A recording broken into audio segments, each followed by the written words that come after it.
닉 라이너는 법정에서 1급 살인 2건으로 처음 기소돼 판사 앞에 서 있었습니다. 그는 부모 살해 혐의로 조사 중입니다. 할리우드 거물 롭 라이너와 아내 미셸이 일요일 저택에서 숨진 채 발견됐습니다.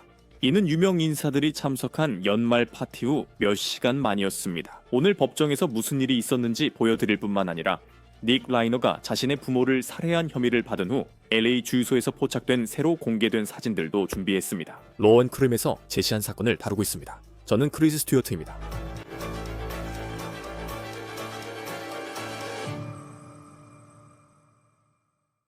오늘 닉 라이너의 첫 법정 출석 사건 전에 이 새로운 영상을 먼저 보여드리겠습니다. 이 영상은 일요일 서던 캘리포니아 대학교 근처 주유소에서 촬영된 에이키 라이너의 모습으로 알려져 있습니다. 이곳은 엑스포지션 파크 지역입니다. 그리고 이 영상은 그가 LA 경찰에 체포되기 직전에 촬영된 것입니다. 내셔널 브로드캐스팅 컴퍼니 로스앤젤레스가 이 영상을 처음 입수했으며 닉 라이너가 재킷과 모자를 쓴 모습이 보입니다. 그는 빨간색 배낭을 메고 있고 게토레이를 산 뒤 길을 건너는 것으로 보입니다. 그리고 그때 LA 경찰차들이 불을 번쩍이며 도착해서 그를 체포합니다. 닉 라이너는 부모님의 시신 발견 장소에서 약 15마일 떨어진 곳에서 체포됐습니다. 지금 이 지도에서 LA의 브렌트우드 지역에서 엑스포지션 파크까지의 거리를 볼 수 있습니다. 또한 닉 라이너가 살인 사건 이후에 무엇을 했는지에 대한 시간대도 지금 더 많이 밝혀지고 있다고 전해집니다. 이제 그 시간대에 대해 말씀드리기 전에 롭 라이너와 미셸 라이너가 30년 넘게 살았던 집안에서 발생한 범죄 현장에 대해 우리가 알고 있는 내용을 정리해 드리겠습니다. 닉의 부모님은 전설적인 영화 감독 롭 라이너와 가수 겸 사진작가 미셸 라이너입니다. 두 사람은 해리가 셀리를 만났을 때 촬영장에서 처음 만났습니다. 그들은 일요일 오후 태평양 시간으로 3시 반쯤 브렌트우드 지역의 자택에서 숨진 채 발견되었습니다. 보도에 따르면 롭 라이너의 딸이 두 사람을 발견한 것으로 알려졌습니다. 뉴욕타임즈는 마사지 치료사가 일요일 집에 들어가지 못해 그녀에게 연락했고 그녀가 가족에게 도움을 요청했다고 보도했습니다. 딸은 아버지 시신을 보고 집에서 뛰쳐나왔다고 전했습니다. 그리고 그때 그녀는 어머니도 집안에서 숨져 있다는 사실을 알지 못했습니다. 경찰은 범행에 쓰인 흉기가 칼이라고 밝혔습니다. 하지만 이 시점에서 경찰이 이 살인사건에 사용된 것으로 추정되는 흉기를 확보했다고 믿고 있는지는 아직 확실하지 않습니다. 또한 범인이 칼을 미리 가지고 왔는지 아니면 집안에 이미 있던 칼을 사용했는지도 불분명합니다. 닉 라이너는 용의자이자 롭과 미셸의 32세 아들로 경찰이 도착했을 때 집에 없었습니다. TMZ는 라이너 부부의 목이 그어졌다고 보도했습니다. 피플 매거진에 따르면 성인 딸은 닉이 위험하다고 말하며 그가 살인 사건의 용의자가 되어야 한다고 했습니다. 닉은 그 주유소 밖에서 체포됐습니다. 그건 일요일 밤 9시 15분쯤이었어요. 그의 부모님 시신이 발견된 지 6시간도 안 된 때였죠. 그가 부모님 집에서 15마일 떨어진 내륙까지 어떻게 갔는지 모릅니다. 하지만 실제로 그는 일요일 이른 아침에 호텔에 갔다는 보고가 있습니다. TMZ에 따르면 닉은 일요일 새벽 4시경 산타모니카의 한 호텔에 체크인했다고 합니다. 그 호텔은 피어사이드 산타모니카 호텔입니다. 그의 부모님 집에서 4마일 조금 넘는 거리에 있습니다. TMZ에 따르면 닉이 방을 떠난 후 호텔 직원들이 충격적인 사실을 발견했다고 합니다. 직원들은 방과 샤워실, 방의 다른 부분들이 피로 뒤덮여 있는 것을 발견했습니다. 또한 창문에는 침대 시트가 덮여 있었다고 전해집니다. TMZ에 따르면 닉은 새벽 4시경 신용카드로 호텔에 체크인했다고 합니다. 기억하세요. 그의 부모님 시신이 발견된 건 하루가 지난 오후 3시 30분쯤입니다. TMZ는 또한 닉이 약에 취한 듯 보였다고 증언한 목격자들이 있다고 전했습니다. 그 매체는 또한 그 시점에는 닉이 폭력적인 충돌에 휘말린 흔적도 없었다고 전했습니다. 경찰은 검시관의 정보를 기다리고 있어 롭과 미셸 라이너의 사망 시각을 아직 공식적으로 확정하지 않았다고 밝혔습니다. 하지만 TMZ의 보도가 맞다면 닉은 토요일 밤 코난 오브라이언이 주최한 스타들이 모인 연말 파티를 떠난 지 몇 시간 만에 이 호텔 방에 들어간 셈입니다. 이 파티에서 TMZ가 처음으로 닉 라이너와 그의 아버지 사이에 격렬한 언쟁이 있었다고 보도했습니다. 그리고 이제 우리는 그 싸움이 무엇에 관한 것이었는지에 대해 더 알게 되었고, 보도에 따르면 이 파티에서 닉의 행동 방식에 대해 사람들이 매우 걱정하게 만든 일이 무엇이었는지도 알게 되었습니다. 보도에 따르면 그 파티 밤의 일부 사람들은 닉을 흥분한 상태라고 표현했을 뿐만 아니라 그의 행동이 불안정했다고도 묘사했습니다. 그들은 닉이 코난 오브라이언의 집 파티에서 유명 인사들과 대화에 끼어들었다고 말했습니다. 할리우드 리포터는 닉의 파티 행동에 대해 매우 충격적인 기사를 냈습니다. 그들은 닉이 파티에서 사람들에게 다가가 그들의 정체와 유명인 여부를 따졌다고 들었습니다. 할리우드 리포터는 닉이 이상하게 행동해 일부가 그가 길에서 온 사람인지 의심했다고 전했습니다. 그는 공식 초대는 없었지만 롭 라이너와 미셸 라이너가 그가 혼자 있길 원치 않았던 것 같습니다. 그들은 그의 약물 남용에 대해 걱정하게 되었고 그래서 코난에게 그들의 아들이 이 파티에 와도 되는지 물어봤습니다. 여기 이 할리우드 리포터 기사에서 닉의 행동이 이 파티에서 얼마나 어색하고 걱정스러웠는지 잘 보여주는 또 다른 부분이 있습니다. 그는 다시 사람들에게 그들이 유명한지 물어봤다고 합니다. 그가 이렇게 했던 사람 중에는 전 세터데이 나이트 라이브 스타빌 헤이터도 있었습니다. 보도에 따르면 기사에서는 헤이터가 닉에게 침착하게 자신이 사적인 대화를 나누고 있다고 대답했다고 합니다. 상황을 잘 아는 사람의 말입니다. 닉은 오랜 시간 그를 불편하게 바라봤다고 합니다. 인용 끝. 그래서 다시 한번 이것은 닉이 부모님이 살해되기 전후 몇 시간 동안 어떻게 행동했는지를 잘 보여줍니다. 이제 닉과 아버지의 시끄러운 언쟁이 TMZ 헤드라인에 올랐는데 이는 닉이 코난 파티에서 무례하고 이상하게 행동한 것 때문이었다고 합니다. 이제 우리가 다시 파티의 타임라인, 파티 이후에 일어난 일, 그리고 오늘 닉이 법정에서 한 일로 돌아가기 전에 닉의 배경, 그가 누구인지, 그리고 그가 수년간 겪어온 문제와 어려움에 대해 여러분이 이해하고 있는지 확인하고 싶습니다. 안녕, 어떻게 지내? 저기 있네, 닉 라이너. 그래서 우리가 찾은 팟캐스트가 있는데 이름은 도피 도페. 야, 이 팟캐스트는 중독 문제와 사람들이 중독 문제와 싸우고 극복하는 과정에 초점을 맞추고 있어. 그리고 닉은 몇 년 전에 이 팟캐스트 여러 에피소드에 게스트로 출연했었어. 우리가 찾은 에피소드는 7년 전에 유튜브에 올라온 거였어. 그리고 닉은 그 쇼에 출연해서 진행자들과 자신의 중독 이력에 대해 이야기하고 있어. 지금 닉은 자신의 중독과의 싸움을 공개적으로 밝혀왔어. 그는 2016년에 처음으로 재활원에 간 게 겨우 15살 때였다고 사람들에게 말했어. 그리고 인생에서 12번 넘게 재활원에 다녀왔다고 했지. 그리고 그는 여러 주에서 노숙자로 지냈다고도 말했어. 뉴저지, 메인, 텍사스에서 노숙 생활을 했다고 했지. 팟캐스트 도피에서 라이너는 금주 기간 동안 자신을 발견한 경험과 로스앤젤레스로 돌아가 예전 생활로 복귀하고 싶었던 마음을 이야기했어. 들어봐. 네가 금주를 끝내게 된 계기가 뭐였어?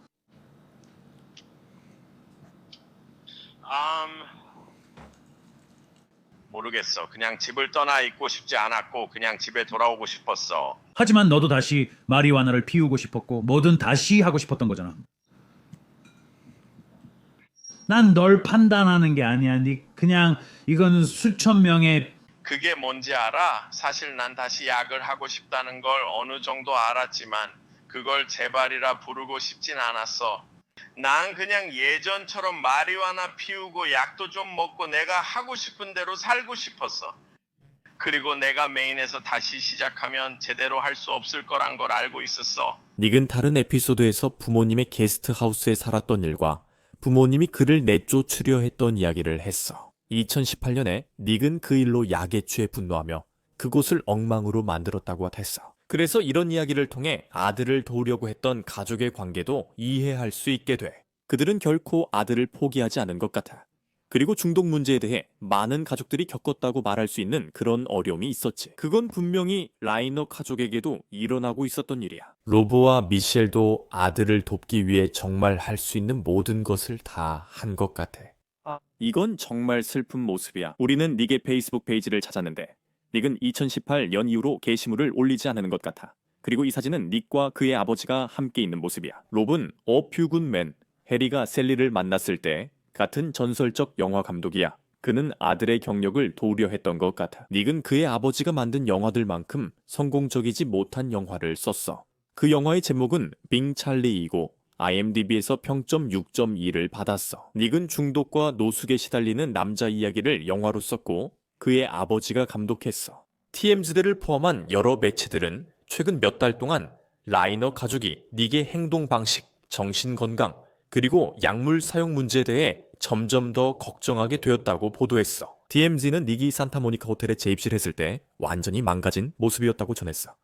닉에 대해 이야기하는 친구들도 있는데 그들 역시 닉의 행동에 대해 점점 더 걱정하게 되었다고 말하고 있어. 한 친구는 뉴욕 포스트에 닉이 시한폭탄 같았다고 했겠어. 하지만 많은 사람들은 닉이 부모님을 살해한 혐의로 기소될 정도로 상황이 심각해질 줄 몰라 충격을 받고 있다. 화요일에 LA 경찰국은 닉이 현재 직면한 혐의들을 발표했어. LA 지방 검사에 따르면 닉이 유죄 판결 시 사형 가능성도 있다고 했어. 하지만 캘리포니아에서 마지막으로 사형이 집행된 것은 2006년 이 마지막이었어. 2019년부터 개빈 뉴섬 주지사 아래 사형 집행이 유예되어 현재까지 이어지고 있어. 닉이 처음으로 법정에 출석했어.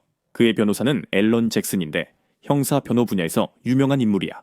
바로 그 앨런 잭슨, 보스턴 경찰관 남자친구 존 오키프를 살해한 혐의로 기소된 카렌 리드를 변호했던 그 사람이야. 닉은 체포된 이후로 법정에 출석하지 않았었는데 그 이유는 아직 법정 출석을 위한 건강검진 절차가 진행 중이었기 때문이야. 하지만 오늘 그는 법정에 있었어. 아주 짧은 재판이었고 카메라에 잡히지 않는 곳에서 모습을 드러냈지. 그 재판은 45초도 안 될 만큼 금방 끝났어. CNN은 법정에 기자를 배치했는데 그 기자는 닉이 밀폐된 공간에 앉아 두꺼운 파란색 원피스 조끼를 입고 침착하게 앉아 있었다고 전했어. 이런 조끼는 보통 자살 방지 조끼라고 불려. 법 집행 기관은 주의가 필요한 사람들에게 이런 조끼를 입혀 판사는 심리천언론이 닉 라이너 사진 촬영을 금지했어. 닉이 법정에서 한 유일한 말은 인용하자면 네, 판사님이었어. 그때 닉은 신속한 재판 권리를 포기했고 이 모든 내용은 케이블 뉴스 네트워크 기자가 전했어. 앨런 잭슨은 잠깐 기자들과 이야기하다 했으며 법원 밖엔 많은 카메라가 있었어. 이것이 그가 심리 후에 한 말이야.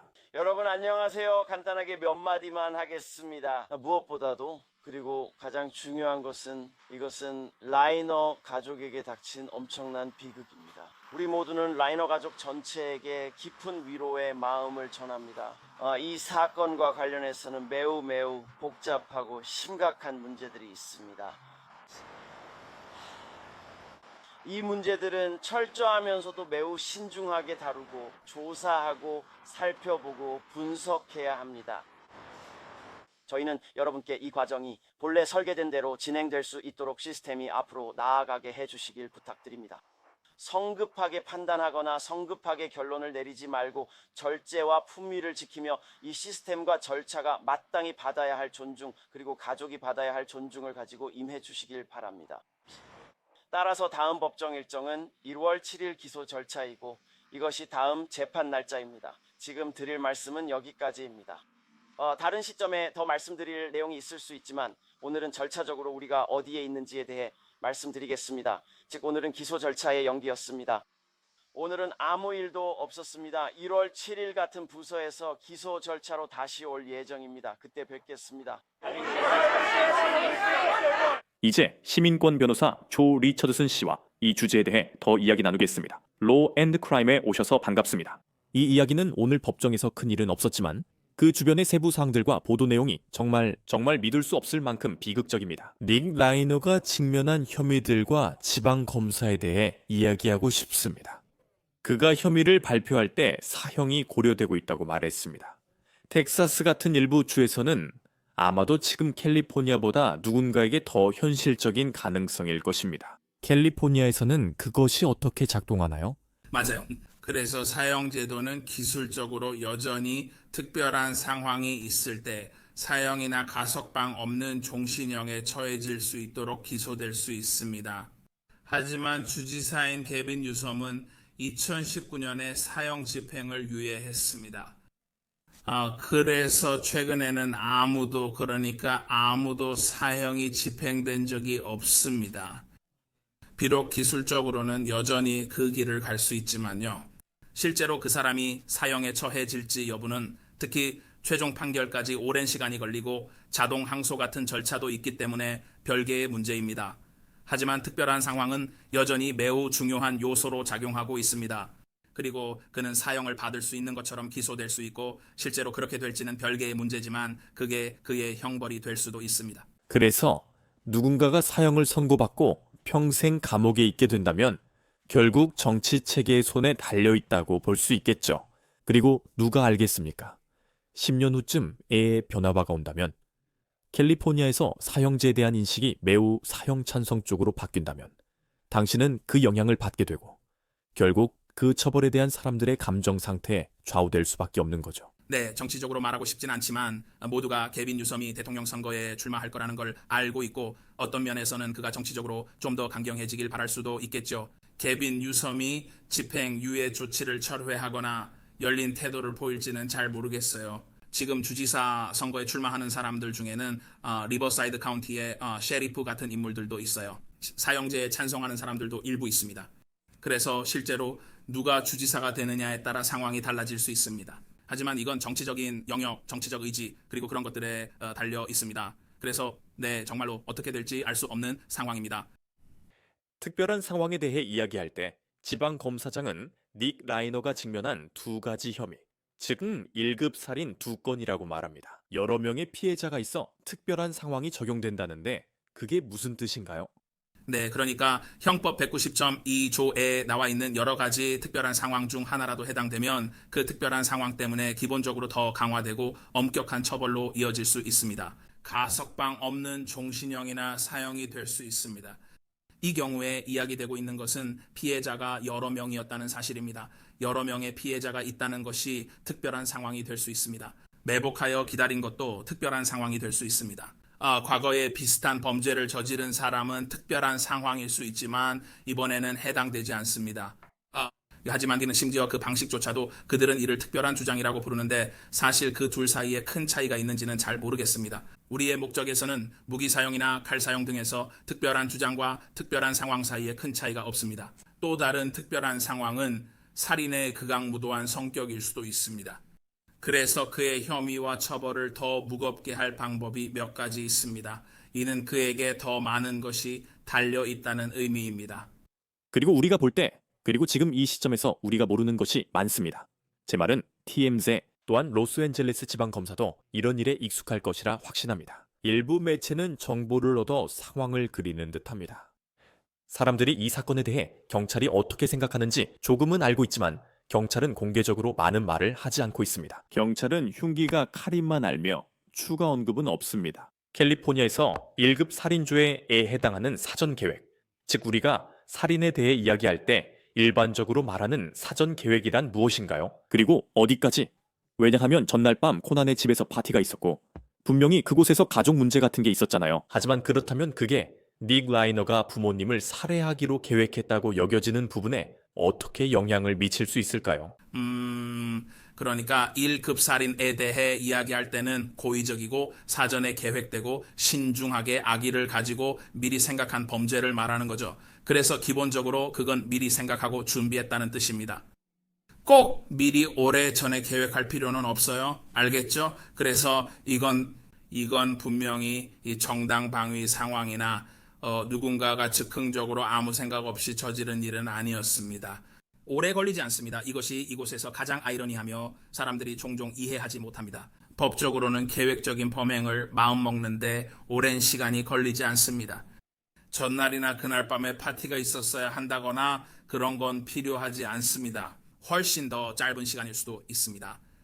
여기서 흥미로운 점은 그리고 우리가 이 부분에 대해 좀 더 이야기할 수도 있겠지만 그의 약물 남용 문제에 대한 우려가 있었고 제 기억이 맞다면 정신건강 문제도 있었던 것 같습니다. 문제는 사실을 판단하는 사람이 그의 심리 상태를 어떻게 볼지에 어느 정도 영향을 미칠 수 있다는 점입니다. 어떤 것들이 증거로 인정될 수 있을까요? 그런 것들이요. 그리고 그게 아마도 변호인 측에서 논쟁이 될 수 있는 부분일 거라고 생각합니다. 그들이 가진 증거가 얼마나 좋은지에 따라 다르겠죠. DNA가 묻은 칼이 있나요? 그들에게 그를 확실히 지목할 다른 증거가 더 있나요? 그리고 이제 그는 1급에서 다른 혐의로 낮추기 위해 해명해야 할 부분이 생겼습니다. 그리고 정신건강 부분이 흥미롭죠. 그러니까 닉 라이너라는 사람에게 의심의 여지가 없다는 거죠. 그는 이런 문제를 겪었으며 여러 인터뷰에서 이를 인정했습니다. 그는 15살부터 12번 넘게 재활 치료를 받았습니다. 그는 부모님 덕분에 일반인보다 더 많은 자원으로 중독 치료를 받았어요. 슬픈 점은 부모님이 끝까지 그를 포기하지 않았다는 겁니다. 앞으로 법적 절차 진행을 지켜보겠습니다. 하지만 일반적으로 법적 시스템은 정신건강 문제로 이어질 수 있는 그런 이슈들을 어떻게 바라보나요? 그리고 이런 점이 그의 변회에 어떤 영향을 줄까요? 즉, 사건 당시 그가 통제 불가능한 상태였다는 점이 동정심을 유발할 수 있다는 겁니다. 제 생각엔 이런 점이 그에게 앞문이나 뒷문에서 영향을 줄 수 있습니다. 앞문은 그가 받은 혐의와 관련돼 있고 그의 정신 상태에서 이런 일이 벌어졌을 때 이런 행동 의도가 있었는지가 중요합니다. 부모님을 죽이겠다는 다른 징후들이 있었나요? 그러니까 그가 명확하게 그런 의도를 드러낸 적이 있었는지 그런 부분들 말입니다. 그래서 그게 일종의 앞문 방어입니다. 즉 자신이 받는 혐의를 낮추는 데 쓰는 거죠. 반면 만약 그가 1급 살인 등으로 유죄 판결을 받는다고 해봅시다. 그의 정신 건강 및 중독 문제는 정상 참작이 될 수 있지만 실제로는 그가 여전히 공형에 처하고 오랜 기간 수감될 것이기 때문에 적합한 표현이 아닐 수도 있습니다. 하지만 그에게 동정심을 유발하고 처벌을 완화해 상황을 조금이라도 나아지게 하려는 겁니다. 그래서 이 부분이 분명히 언급될 것 같습니다. 이 사건이 일어난 방식에 비추어 볼 때 아마도 처음부터 끝까지 이 문제가 고려될 것입니다. 그리고 우리는 아직 정말 초기 단계에 있습니다. 만약 그가 유죄 판결을 받는다고 가정해 봅시다. 그리고 그가 심각한 범죄로 유죄 판결을 받는다고 가정해 봅시다. 저는 이것이 형량 선고와 더 관련되어 작용할 것으로 보입니다. 그리고 그의 변호사는 로우 앤 크라임을 본 분들은 캐런 리드 사건으로 이미 알 겁니다. 그리고 또 프레이저 바움이라는 젊은 남성이 있는데 그는 페퍼다인에서 차로 4명의 젊은 여성을 살해한 혐의를 받고 있습니다. 앨런 잭슨이 그도 변호하고 있습니다. 특히 캐런 리드 사건에서 그는 존 오키프 사건에 대해 전혀 다른 세계를 만들어내는 솜씨를 보였습니다. 이번 사건에는 차가 등장하지 않지만 그는 자신이 하는 일에 매우 능숙합니다. 누군가 앨런 잭슨을 변호사로 선임하면 그는 어떤 점을 제공하나요? 그는 사건을 바라보는 자신만의 방식이 있어서 여기서 우리가 기대할 수 있는 최선이 무엇인지 파악하고 그 시나리오를 목표로 삼는다고 생각합니다. 솔직히 말해서 그는 카렌 리드 사건 때만큼 많은 것을 가지고 있지는 않을 수도 있지만 그래도 그는 할 수 있을 것입니다. 그는 이 사건을 어떻게든 다른 시각으로 보여줘야 할 것이고 아마도 1급 혐의를 어떻게든 낮추는 방향으로 가야 할 것입니다. 그래서 그는 가석방 없는 종신형이나 사형을 피할 수 있도록 해야 합니다. 아니면 그는 어떻게든 뒤에서 뭔가 다른 관점을 제시해서 충격을 완화시키는 방법을 찾으려고 할 겁니다. 첫 단계는 그의 심신이 온전한지 확인하는 겁니다. 자살 감시 중인 것도 압니다. 그들은 그가 최근 신문에 출석할 만큼 의학적으로 문제 없는지 확인하려 했습니다. 첫 단계는 그가 재판받을 만큼 심신이 온전한지 확인하는 절차입니다. 그리고 저는 잭슨 씨가 그 부분을 변호 전략으로 삼아서 재판을 좀 더 끌려고 할지 잘 모르겠습니다. 가끔 심신미약 심리 절차가 시간 끄는 수단이 되기도 합니다. 그가 여기서 노리는 건지는 모르겠지만 흥미로울 것 같아요. 왜냐하면 그가 맡은 사람은 정말 기적이 일어나지 않는 한 심각한 공형에 처하게 될 것이고 유죄 판결을 받을 가능성이 높기 때문입니다. 앨런 잭슨이 이 상황을 가장 긍정적으로 만들 수 있는 사람인 것 같습니다. 하지만 그가 다른 사건들에서 다뤘던 것과 같은 사실들을 가지고 있지 않다는 점을 감안하면 여기서 그가 실제로 얼마나 멀리 갈 수 있을지 지켜봐야 할 것 같습니다.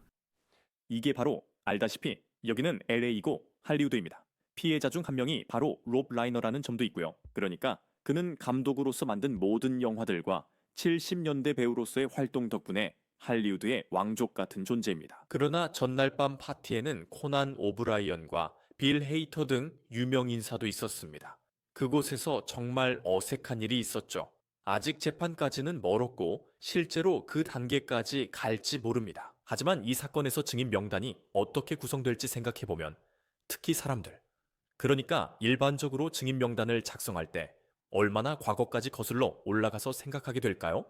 이들은 전날 밤 라이너 부부와 교류했던 사람들이고 만약 우리가 그 단계까지 간다면 그 상황이 어떻게 보일지 궁금합니다. 그 파티에 있던 몇몇도 포함될 것 같죠? 그 파티에서 교류했던 몇몇 사람들이요. 왜냐하면 피고인의 심리 상태가 중요할 테니까요. 맞죠? 또한 그가 다른 사람들과 연락한 정황도 있습니다. 분명히 가족들이 그를 데려온 건 그가 혼자 있는 걸 걱정했기 때문이었습니다. 그래서 그게 영향을 미칠 겁니다. 그리고 저는 심지어 선고 단계에서도 그의 정신건강 문제나 중독 문제와 관련된 이슈들이 분명히 고려될 거라고 생각합니다. 그가 또래의 다른 할리우드 인사들을 알고 있는지 그런 부분에 대해서는 저도 잘 모르겠습니다. 혹은 레이너 가족과 연락을 주고받았던 사람들이 그들의 아들과 관련해 무슨 일이 있었는지에 대해 증언하는 문제가 있을 수도 있습니다. 하지만 분명히 그의 정신 상태에 대해 증언할 사람들이 있을 거라고 예상할 수 있습니다. 직접 목격했거나 진단했거나 어떤 방식으로든 그의 상태에 대해 말할 수 있는 사람들이 있을 겁니다. 왜냐하면 우리는 집 안에서 무슨 일이 있었는지 모르기 때문입니다. 경찰에 따르면 우리는 아직 라이너스 부부가 언제 목숨을 잃었는지 정확한 시간을 알지 못합니다. 하지만 분명히 그 파티 이후였을 겁니다. 변호 측 입장에서 보면 이렇게 말할 수 있는 방법이 있을까요? 이 파티에서 약간의 언쟁이 있었던 건 사실이지만 그 후 집안에서 전혀 관련 없는 다른 일이 벌어졌다고 말이죠. 그러니까 전날 밤에 일어난 일을 거의 분리해서 생각하고 그저 예를 들어 앨런 잭슨이 할 수 있는 대안 이론 같은 걸 생각해보면 그날 밤 집안에서 전혀 다른 일이 벌어졌고 그건 코넌의 집에서 일어난 일과는 아무런 관련이 없었다고 주장할 수 있는 방법이 있을까요? 시도는 할 수 있겠지만 만약 누군가가 그걸 해낼 수 있다면 그건 앨런 잭슨일 겁니다. 하지만 제 생각에는 그게 쉽지 않을 것 같아요. 왜냐하면 다른 이유도 있지만 부모님들이 굉장히 동정심을 불러일으킬 테니까요. 그래서 아무도 이렇게 오랜 세월 동안 아들을 재활원에 보내고 여러 가지 일들을 겪은 부모님들이 피해자들 때문에 피고인에게 가해지는 충격을 덜어줄 수 있는 어떤 관점이나 상황을 밝히는 일을 할 거라고 믿고 싶어 하지 않을 겁니다. 알겠습니다. 저는 그런 일이 일어날 것 같지 않아요. 그렇다면 피고인의 정신건강 문제나 다른 여러 가지 사정을 고려해서 피해자인 라이너스 가족에게 부정적인 영향을 주지 않으면서 피고인을 이해할 수 있는 관점을 보여줄 방법이 있을까요? 네, 아마 그럴 수도 있지만 아무도 이 사건을 보고 그가 그렇게 했어야 했다는 건 아니지만 부모님이 한 일을 생각하면 이해된다고 하진 않을 거예요. 아니요, 그런 일은 없을 것 같아요. 그들이 분리할 수 있을지 지켜봐야겠네요. 그리고 제 생각에는 집에서 일어난 일에 대해 더 많이 이야기할수록 이 범죄의 극악무도함과 그가 누구를 죽였는지에 대한 동정심을 분리하거나 끊어내기가 더 어려워지는 것 같습니다. 오늘 짧은 법정 출두가 있었으며 유죄나 무죄에 답하지 않았습니다. 그 결정에 전략이 있나요? 제 말은 일이 정말 빨리 일어났어요. 1월 7일까지 재판을 연기할 수 있었는데 만약 전략이 있다면 그 의미와 앞으로 예상되는 일을 말씀해 주시겠습니까? 여기선 많은 일이 일어날 겁니다. 아시다시피 아무것도 그냥 넘어가지 않겠죠. 여기서는 자원 문제도 전혀 없을 겁니다. 즉 앨런 잭슨은 모든 정보를 알고 싶어 한다는 의미입니다. 의학적 적합성 같은 것들과 다른 모든 것들 말이죠. 그래서 이 일은 꽤 빠르게 진행되고 있습니다. 그래서 양측이 계속 심리를 연기하기로 합의했을 가능성이 높고 이런 일은 전혀 드문 일이 아닙니다. 특히 이렇게 주목받는 사건에서는 더욱 그렇죠. 아마 이번 마지막 연기가 아닐 거라고 생각합니다. 왜냐하면 모든 사람들이 각자 준비해야 할 일들을 해야 하기 때문입니다.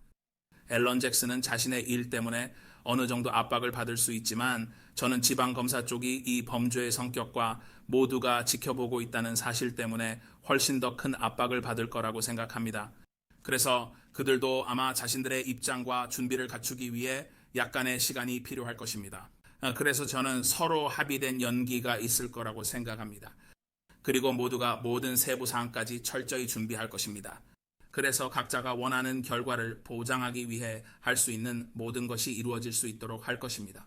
이 사건이 워낙 커서 시간이 걸릴 수밖에 없습니다. 네, 큰 사건이고 아직 시작 단계입니다. 조 리처드슨 민권 변호사님, 로우 앤 크라임이 함께해 주셔서 감사합니다. 크리스, 만나서 반가웠습니다. 다시 한번 감사합니다. 이 사건은 1월 7일 법정에 다시 올라올 예정입니다. 로우 앤 크라임에서의 소식은 여기까지입니다. 유튜브와 스포티파이에서 저희를 구독해주세요. 저는 크리스 스튜어트였습니다. 다음에 또 뵙겠습니다.